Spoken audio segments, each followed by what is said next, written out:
not all home renovations are worth it. Hi, I'm Laura Bayer, your best friend realtor, and I've helped clients avoid costly mistakes. And sometimes I was there too late to help them avoid the costly mistakes. So thank you for joining me. I'd like to help you invest in your home in a way that could hold the return for you and avoid expenses that aren't going to really pay off. In this video, I'll show you the top 5 best upgrades you can do to your home. And I'll also go over the worst 5 that could leave you in the red, not get very much of a return for your money. Don't renovate until you watch this entire video. So first I want to say, you're a homeowner, it's your house. How long are you going to be there? Do things that you're going to enjoy. Don't live your life like you've got to please other people. It's your home, enjoy it. If you want a reason to spend money on the upgrades that you want to do, keep listening and hopefully I'll touch on those. So the good news about renovations is the houses that I see that sell for the most, that do the best, I call them the HGTV houses, the beautiful houses, that everything's perfect, everything's done. It's turnkey, it's move-in ready, it's beautiful. These houses sell for the most. These are the houses that as the market slows down a little bit, these are the ones that will still get the multiple offers. They'll still get the above asking prices. They'll still get the competing offers, and they're the ones that will sell for $50,000, $100,000 above the list price, above the market, above the comps. They do the best.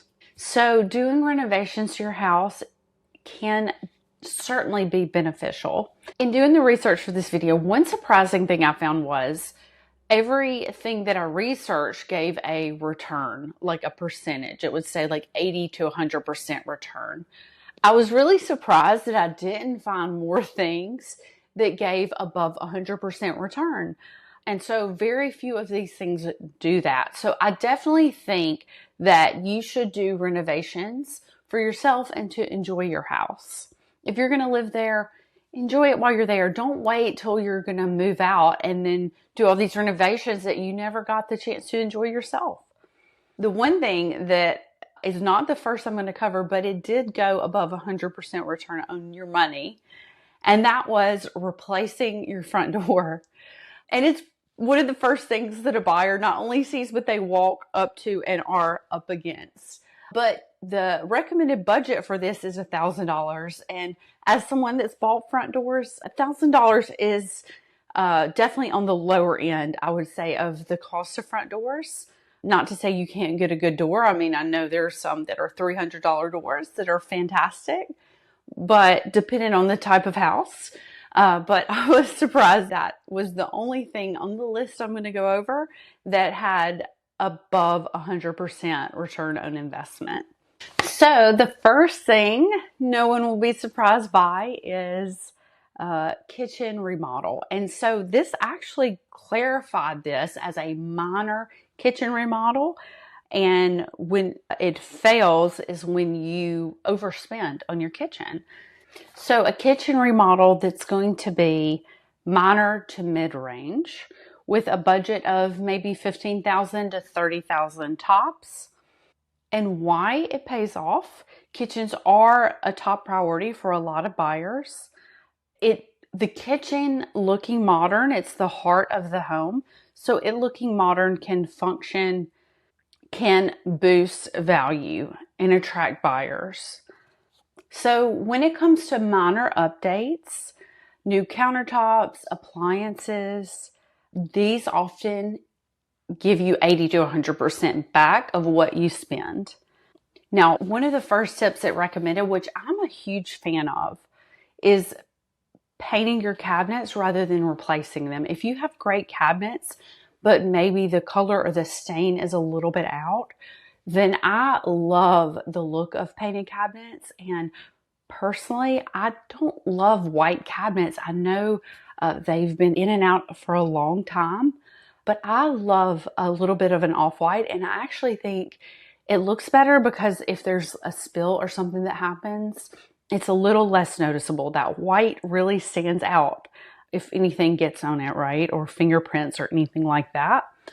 But I think the quality of the painting that's done and the finish is so highly important. It is so important to get a professional. I mean, I had a girlfriend that owned a paint your own pottery studio, and she bought a house where she painted all her cabinets and her trim throughout the house. She was already an expert. I mean, she knew what to do with this. She even helped me fix a piece of furniture with some paint and told me exactly what would help. But she said after going through it that she would never do that again, that people, that whatever the cost is, that it's worth it, because it was so much work and it was so hard. And she painted every day. I mean, she owned a studio that you paint in, and she was a professional painter in a different sense, and said it's worth hiring someone that knows what they're doing and that's good at doing this. I had a client that had done this for a house I sold recently in the last year, and they hired someone that I didn't know would do this. They did a great job. So if you're in the Philadelphia area and you need a recommendation, feel free to reach out to me. I can help you. And if you're not in my area, feel free to reach out to me as well, because I probably know an agent in your area and they probably know the go-to person. So high-end appliances or stainless steel appliances, they don't have to be crazy expensive. Quartz or granite countertops, having a good backsplash. I think with backsplashes, that is a great space to spend a little bit more, upgrade there. Because I do find that some backsplashes look cheap to me, and it just depends on the price range that you fall in, but that is a good place to upgrade. I think a lot of people, I do want to touch on granite quartz. I feel like a lot of people overspend in this area. So there's exotic granites, exotic marbles there. It can get very, very pricey. And then again, some of the cheapest builder grade granites can look, I just think, bad. Like there's some granite colors that I feel like it looks like Pepto-Bismol throw up on the countertop. The color, it's not appealing to me. And granted that having granite is a huge upgrade if you're going from Formica or, the tile. By the way, the tile countertops, I heard in the design world, are making a comeback, but the spills in between the grout, I would not recommend that at all. But there are granite tiles you can get, and that's an upgrade over Formica. I'm a huge fan of granite because I love to pull my food out of the oven and just set it straight on my granite, and that's what I do, and totally good with that. If you have a tiny kitchen, I do want to talk about that. Maybe you have a tiny kitchen, a micro kitchen, and I know some people watch this channel for getting tips to get their home prepared to sell. So I highly recommend, because I go in small kitchens all the time, and I feel like, especially for staging purposes, this would be a great place to look. Is there a place you can put a little butcher block, like an extra place so that there's more counter space? Is there a place you can, maybe there's not an extra place to put more cabinets, but maybe there's a place to put like an additional upper cabinet somewhere. So I would suggest, if you're considering selling and you have a tiny kitchen, I would consider, even if you had to buy these things to sell, I think it would help you and help you get more money.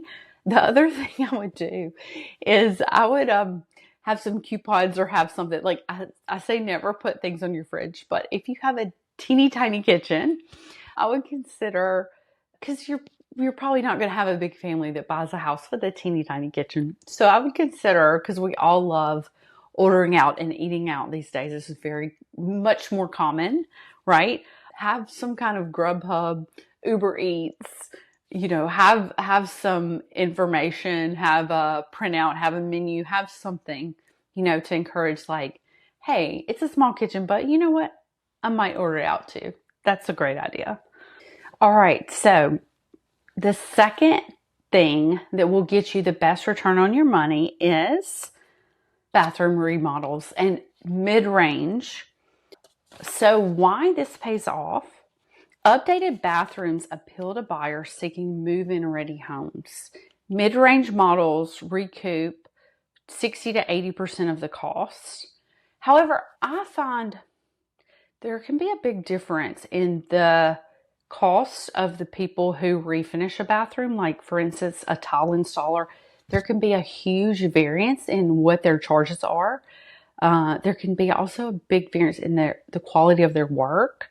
And so I think that you could definitely get over 100%. And especially in the primary, still, me and some clients I work with, everyone's still saying the master. So if you've been around a long time and you're like, what is primary? I understand. So we'll use both words just so everyone's clear. I think that people, the home buyer the person paying for the house is probably going to have the primary bathroom and bedroom. And so they care more about their bathroom. I'm getting tongue twister. Say bedroom, bathroom 10 times fast. Okay, so they're going to care more about their bathroom. And so if their kids have a bathroom that's just it's probably not as big of a deal to them. But if their bathroom sparkles and is gorgeous, then that is a safe place. In doing this research, I would honestly, probably personally, I might put bathrooms above the kitchen. I really think this depends on the price. They're both up there at the top. You probably already know that. But if you've got a nice kitchen and your bathroom's dated, then I would definitely rank doing things to the bathroom ahead of the kitchen. Expanding the bathroom if you do have a primary bathroom but it's small and there's a way to add something to it, I definitely would consider that. In fact, I went toward a new construction and luckily I got there just in time. They were going to do 2 doors leading out of the bathroom on each side of the vanity, and I said, get rid of this other door, expand the cabinetry, add a vanity for a lady to do her makeup or hair, and make the bathroom bigger. People are going to want that much more than 2 entry and exit doors in a bathroom.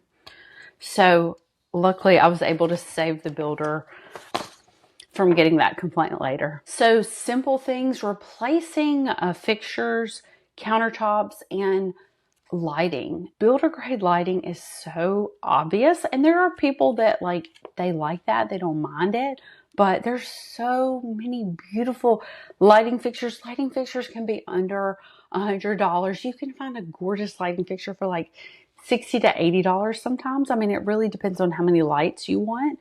Like, is it 2, is it 3, 4, or how it's set up. Even chandeliers I see in bathrooms above bathtubs. I love that look. I think it, depending on the style of the house, the style of the bathroom, I think it can be gorgeous. And really, people want to go in a bathroom and they want to feel like they're entering a spa. What can you do? Don't you want to enter your bathroom and feel like you're at your own spa? What can you do to spa up your bathroom and make you feel special? Like you live in your house every day. Forget resale. What would make you feel special and pampered and loved? All right, so the return of my research, the return for bathrooms was 60 to 75%. But I bet that varies depending on if it's the main bathroom or the extra bathroom. So if you're redoing all the bathrooms, then maybe 60 to 75%. But I would bet 100% plus you could do if it's that primary bathroom. All right, number 3 is exterior improvements. All right, the third thing you can do to help jazz up your home and get you more money when you sell later is exterior improvements. First impressions do drive buyer interest. And siding, new siding, power washing siding if you can't get new siding, maybe painting, maybe power washing and painting your siding, that could make it look brand new. Replacing the front door, I already touched on that. And aesthetics and energy efficiency. So new windows. People love new windows. Another tip it said was replace vinyl siding with fiber cement siding. So I know one term that I use the most is Hardie Board siding. I'm actually seeing $1 and $2 million brand new construction homes that are being built with vinyl siding. Now, I know there is a quality difference in, there's variants of different vinyl sidings, and I know vinyl products have gotten better over the years. However, I still think at 1 million plus, that, you probably should be, that a builder should be really considering the Hardie Board, the cement grade, because what I've heard is that it ranks similar or the same as brick. Like when your insurance rates an all brick house, they get a better rate versus a vinyl siding house. And the same thing for the cement board, the Hardie Board. So I really think that's a good thing to consider. In our area, there are so many stucco homes. I just cringe at the look of stucco because the rain, if you have stucco, I highly recommend painting the outside of your house a gray color. I wasn't a huge fan of all the grays. I do think it is a good neutral, but I'm happy we're back to the warmer beiges on the inside. However, I highly recommend if you're going to paint anything outside, you should consider a gray color.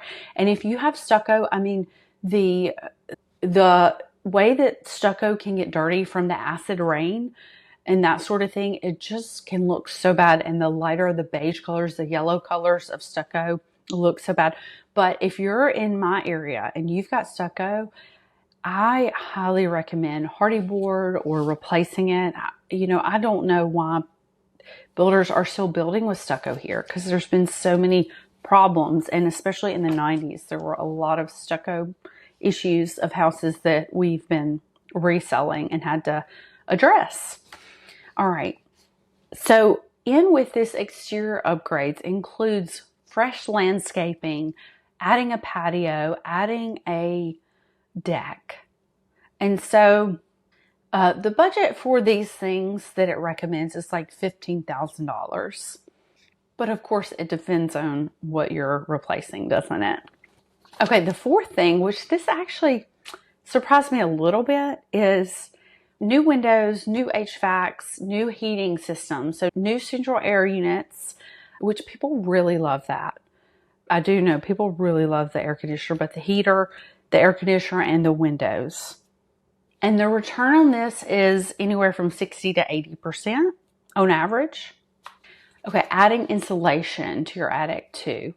One thing that I feel like we still don't have the stats about that I'm curious as time goes on are the solar panels. I have seen so much mixed review. I feel like the solar panels would almost fall under this. So I was having a conversation with a prospect, not a client yet, but a prospect. And they actually had solar panels in our area, which I thought with the amount of gray days we have, that they probably wouldn't be worth it in terms of how much they help cover the electric bill. So this house would probably typically have an electric bill of $250 to $350 a month, which is like I would say like a medium-sized house in our area. This house, the solar panels covered 100% of their electric charges year-round. So they said it does get enough sun, and the way it stores, I don't know the ins and outs of how that works completely, but they only pay a $10 service fee to keep the electric on with the electric company, and they said their solar panels were covering 100%. So I think that's still to be determined. But if it's something you have a passion about and care about and want to do, I encourage you to go for it. However, my only concern with solar panels is them drilling into your roof, and just being careful there, and maybe even having a roof person on hand when they do that to make sure it's being done properly, and anything that needs to be fixed or done to make sure that that's sealed properly. I would highly recommend consulting a roof person with the installation of solar panels if that's the way you go. The fifth thing, and I would probably actually move this to number 3 or even number 1, is adding usable space. So minor additions. So this would fall under not that you're adding a room onto your house, but you have a room already and maybe you're converting it to being a heated and cooled room. For example, there's a porch and you enclose the porch and you make it heated and cooled. However you do that, but that just added that square footage to your bottom square footage line. I definitely think this is a great way. Maybe finishing basement space that is now square footage of your house because it's heated and cooled properly and it meets all the code standards. Now with basements, there are height standards. I think this goes in an attic too, especially if you have, I have seen attics in our area that have a full staircase up to the attic. And I think if that's especially when that's the circumstances, it is so easy to add that square footage on or part of that square footage onto the house. And that can be a very good way to get a return on your money. This said 60 to 75%, but I would say you could get more than 100% for sure in that case. Thinking of a house I toured through not too long ago that would fall into that category. All right, so the top 5 renovations that are a waste of money. So funny enough, the first one mirrors the first on the other list. A luxury kitchen, high-end appliances, imported marble, exotic granites.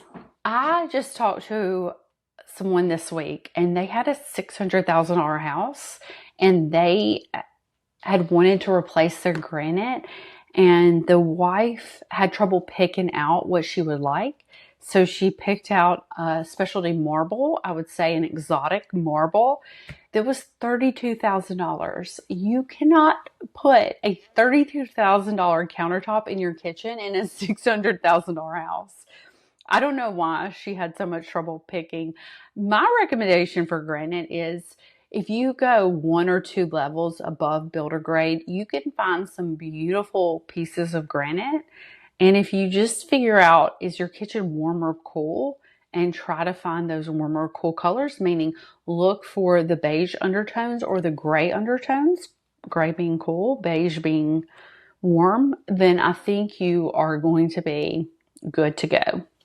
And it can be done so reasonably. I think so often people don't realize 2 very inexpensive things you can do to your house that are cheaper than painting, because painters have gotten more and more expensive, are having your hardwood floors redone and getting a granite countertop that's just a level or 2 above builder grade.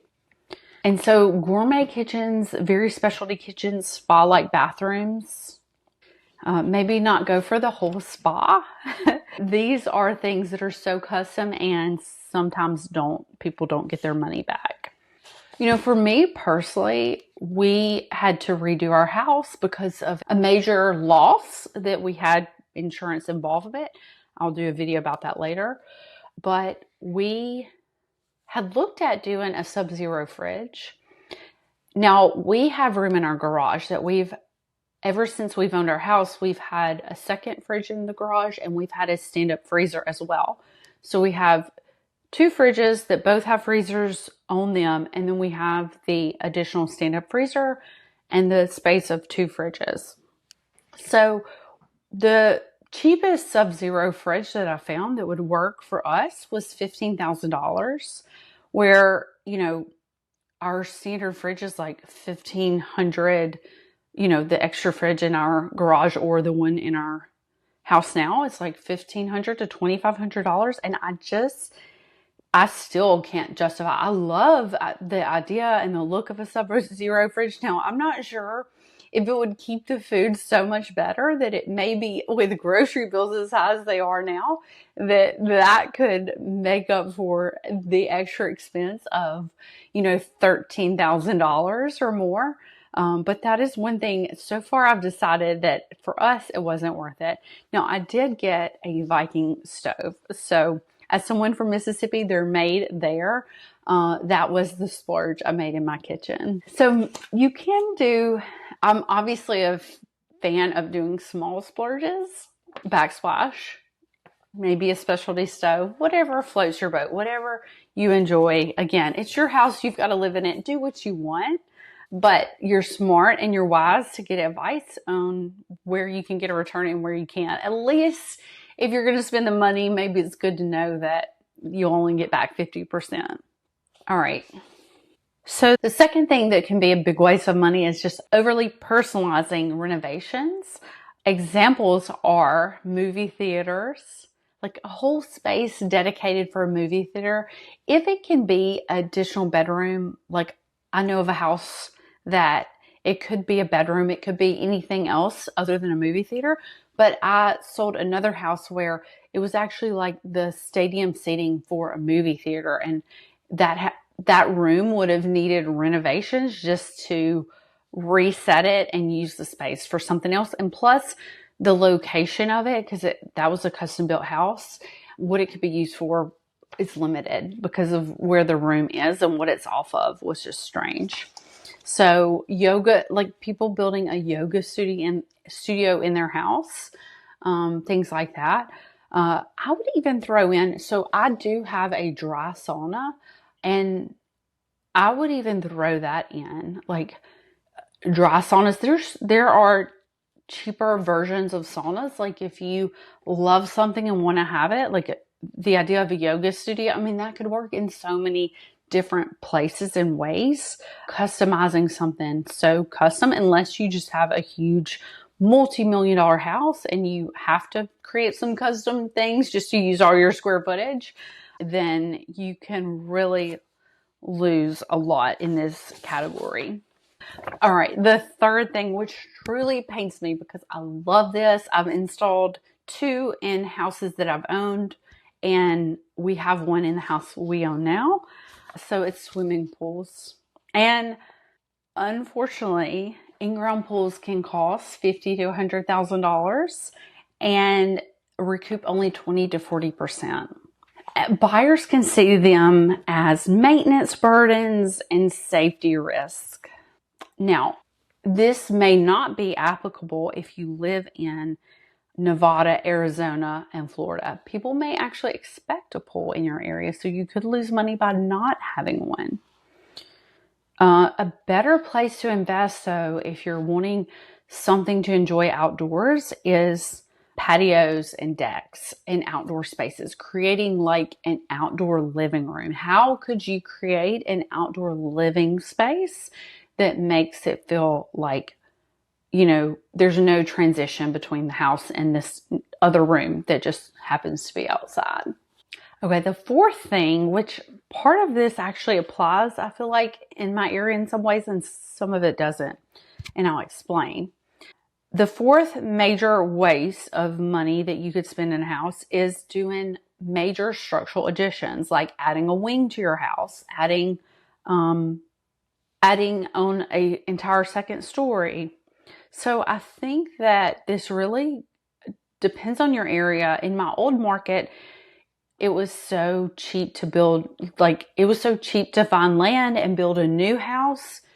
There were a couple situations I came across where somebody had done a whole wing renovation, but then their whole life changed in a matter of a year or two. They thought they would live in the house a long time, and that changed. And so then they wanted to sell the house.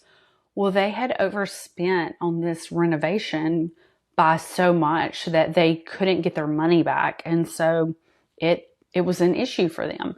However, in my area, in a lot of the areas that I work, we have such a high population. We have 8 million people in the greater Philadelphia area, and the city and the closest suburbs to the city are the areas that I work. And so I actually see that it's very rare that someone overbuilds too much for most neighborhoods that I work in. And so actually adding on a wing, front or back, or adding up on the house, like just doing a whole nother level, I actually see that pays off a lot in my area. So this can be, you know, very specific depending on what your neighborhood and population situation is, and what the cost of land and what the cost of new construction. So all 4 of those play such a huge factor in your equity.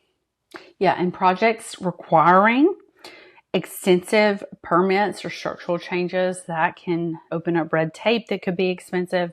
And a better alternative is, again, if there's finishing existing spaces that you can do, that is a great thing to do. Can you make your sunroom heated and cooled and be square footage of your house?